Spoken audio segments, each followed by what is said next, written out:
Well, winter weather just will not let go of the area. I want to take you up to the Summit House of Pikes Peak right now and show you a nice time lapse from the day here.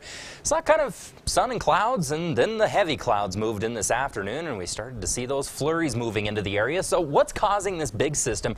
Well, we've got a big dip in the jet stream over the Pacific Ocean. What that's doing is hooking on to all that South Pacific moisture and dragging it into the region. That, in turn, is meeting up with some colder air from our north and kicking off the snow. We do have a band of snow moving up and down the I-25 corridor now. We've pretty much got snow all the way from the Springs to south of Pueblo, and that's going to be the big story tonight. However, it is going to taper off and then kind of kick back up later this evening. Taking a look outside to show you right now, 25 degrees at our Bourbon Brothers Southern Kitchens camera out by the Bass Pro Shops. You can see those heavy clouds out there starting to produce some flurries. And down into Pueblo, we're looking at the same story there. Had some folks on Facebook tell me, looks like we are seeing some flurries down into Pueblo and Pueblo West as well right now. It's kind of hard to see them on the camera, but about 24 chilly degrees there.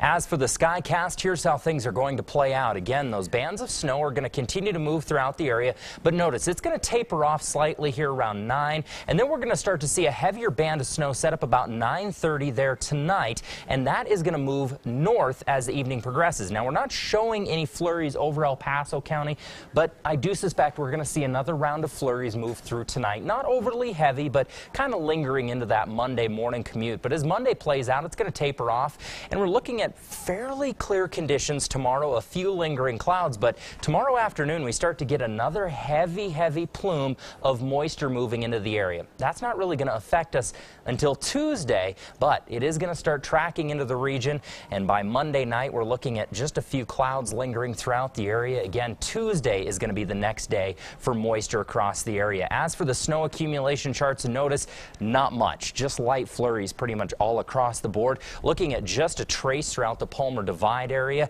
Here into the Springs, trace to about 1/2 of an inch. I dropped those quite a bit from yesterday.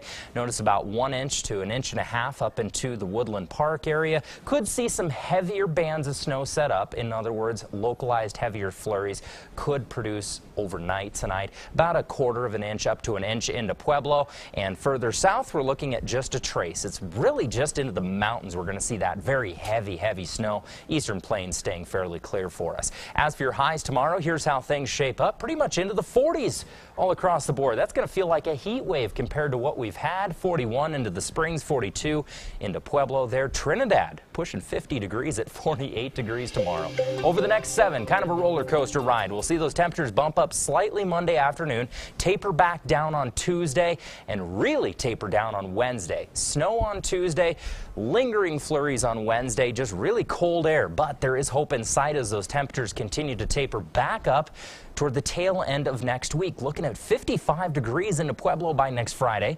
I'm looking forward to that. That's really going to feel like a heat wave compared to what we've seen. Canyon City, same story. We're looking at about 41 degrees there into Monday, a few flurries Monday morning, and then we'll see things clear up Monday afternoon. Next round of snow moves in by Tuesday afternoon into the evening. That's going to linger into Wednesday morning, making for a very chilly one by Wednesday. 21 is all for your daytime high, but again, those temperatures do finally climb back up to more seasonable averages into the 30s and 40s there by Thursday, Friday, and Saturday of next week. So finally a little bit of a break in the systems, but we got to get through this kind of roller coaster ride before we get there. 20 more days until spring. Yes, yeah, today, record keeping wise, of course you want to get my nerdy weather side out here, but yeah, today is when records start, but the actual spring, I guess, kicks off on the 20th. We're holding you to it. Yeah. All right, Jason, thanks a lot. High school